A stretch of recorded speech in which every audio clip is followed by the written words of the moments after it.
بسم الله الرحمن الرحيم.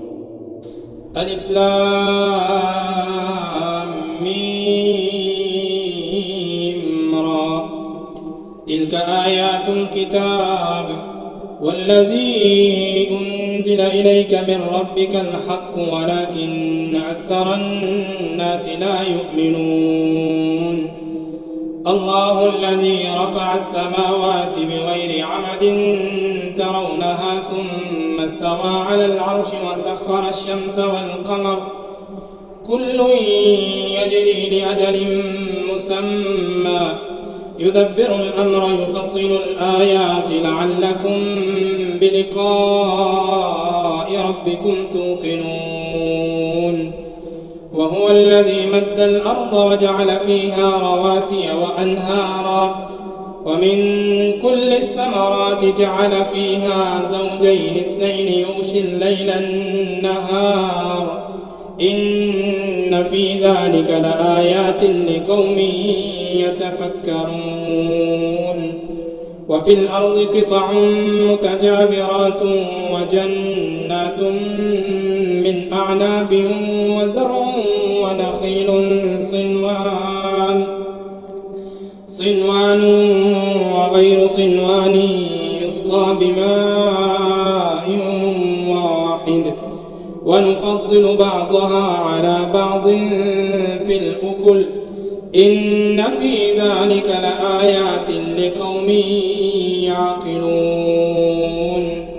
وإن تعجب فعجب قولهم أإذا كنا ترابا أإنا لفي خلق جديد أولئك الذين كفروا بربهم وأولئك الأغلال في أعناقهم وأولئك أصحاب النار هم فيها خالدون.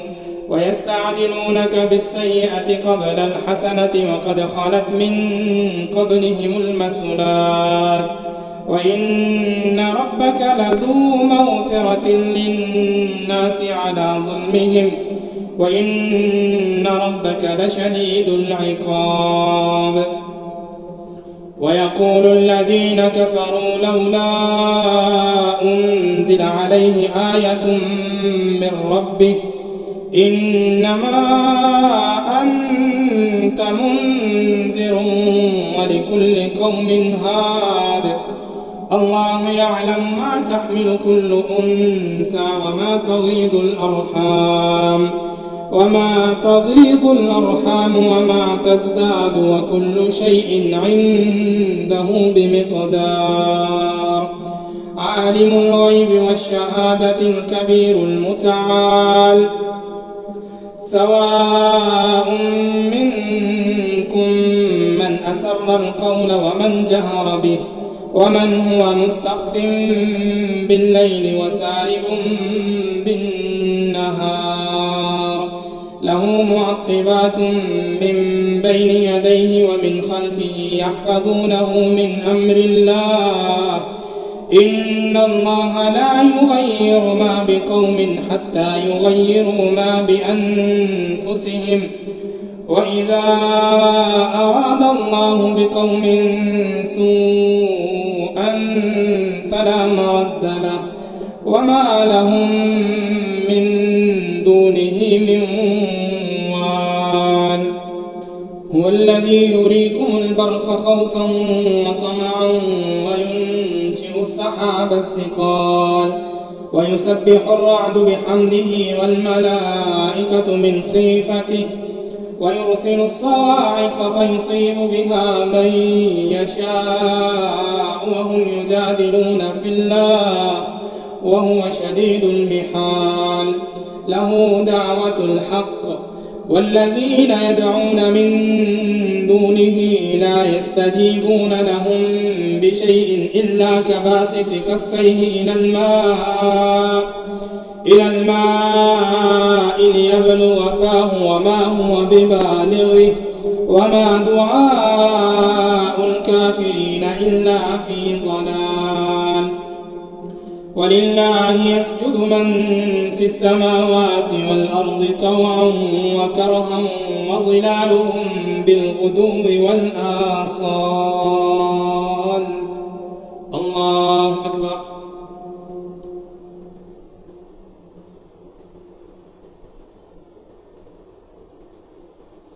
الله أكبر. قل من رب السماوات والأرض قل الله. قل أفاتخذتم من دونه أولياء لا يملكون لأنفسهم نفعا ولا ضرا.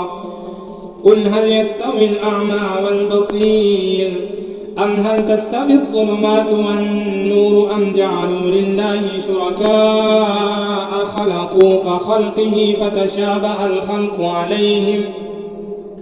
قل الله خالق كل شيء وهو الواحد القهار. أنزل من السماء ماء فسالت أودية بقدرها فاحتمل السيل زبدا رابيا ومما يوقدون عليه في النار ابتغاء حلية أو متاع زبد مثله كذلك يضرب الله الحق والباطل فأما الزبد فيذهب جفاء وأما ما ينفع الناس فيمكث في الأرض كذلك يضرب الله الأمثال للذين استجابوا لربهم الحسنى والذين لم يستجيبوا له لو أن لهم ما في الأرض جميعا ومثله معه لافتدوا به أولئك لهم سوء الحساب ومأواهم جهنم وبئس المهاد. أفمن يعلم أنما أنزل إليك من ربك الحق كمن هو أعمى إنما يتذكر أولو الألباب الذين يوفون بعهد الله ولا ينقضون الميثاق والذين يصلون ما أمر الله به أن يوصل ويخشون ربهم ويخافون سوء الحساب والذين صبروا ابتغاء وجه ربهم وأقاموا الصلاة وأنفقوا مما رزقناهم سرا وعلانية ويدرؤون بالحسنة السيئة أولئك لهم عقبى الدار جنات عدن يدخلونها ومن صلح من آبائهم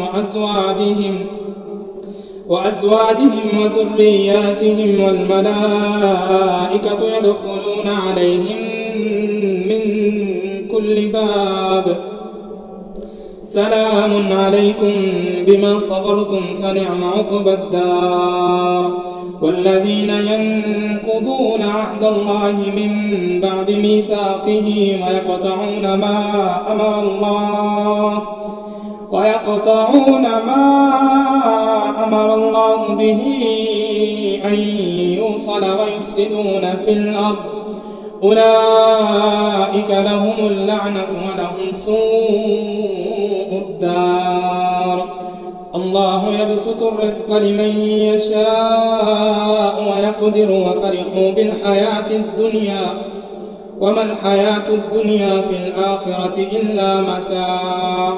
ويقول الذين كفروا لولا أنزل عليه آية من ربه قل إن الله يضل من يشاء ويهدي إليه من أناب الذين آمنوا وتطمئن قلوبهم بذكر الله ألا بذكر الله تطمئن القلوب. الذين آمنوا وعملوا الصالحات طوبى لهم وحسن مآب كذلك أرسلناك في أمة أمة قد خلت من قبلها لتتلو عليهم الذي أوحينا إليك وهم يكفرون بالرحمن قل هو ربي لا إله إلا هو عليه توكلت وإليه متاب. ولو أن قرآنا سيرت به الجبال أو قطعت به الأرض أو كلم به الموتى بل لله الأمر جميعا أفلم ييأس الذين آمنوا أن لو يشاء الله لهدى الناس جميعا ولا يزال الذين كفروا تصيبهم بما صنعوا قارعة أو تحل قريبا من دارهم حتى يأتي وعد الله إن الله لا يخلف الميعاد. ولقد استهزئ برسل من قبلك فأمليت للذين كفروا ثم أخذتهم فكيف كان عقاب. أفمن هو قائم على كل نفس بما كسبت وجعلوا لله شركاء قل سموهم أم تنبئونه بما لا يعلم في الأرض أم بظاهر من القول بل زين للذين كفروا مكرهم وصدوا عن السبيل ومن يضلل الله فما له من هاد. لهم عذاب في الحياة الدنيا ولعذاب الآخرة أشق وما لهم من الله من واق. مثل الجنة التي وعد المتقون تجري من تحتها الأنهار أكلها دائم وظلها تلك عقبى الذين اتقوا وعقبى الكافرين النار. والذين آتيناهم الكتاب يفرحون بما أنزل إليك ومن الأحزاب من ينكر بعضه قل إنما أمرت أن أعبد الله ولا أشرك به إليه أدعو وإليه مآب. وكذلك أنزلناه حكما عربيا ولئن اتبعت أهواءهم بعدما جاءك من العلم ما لك من الله من ولي ولا واق. ولقد أرسلنا رسلا من قبلك وجعلنا لهم أزواجا وذرية وما كان لرسول أن يأتي بآية إلا بإذن الله لكل أجل كتاب يمحو الله ما يشاء ويثبت وعنده أم الكتاب. وإما نرينك بعض الذي نعدهم أو نتوفينك فإنما عليك البلاغ وعلينا الحساب. أولم يروا أنا نأتي الأرض ننقصها من أطرافها والله يحكم لا معقب لحكمه وهو سريع الحساب. وقد مكر الذين من قبلهم فلله المكر جميعا يعلم ما تكسب كل نفس وسيعلم الكفار لمن عقبى الدار. ويقول الذين كفروا لست مرسلا قل كفى بالله شهيدا بيني وبينكم ومن عنده علم الكتاب.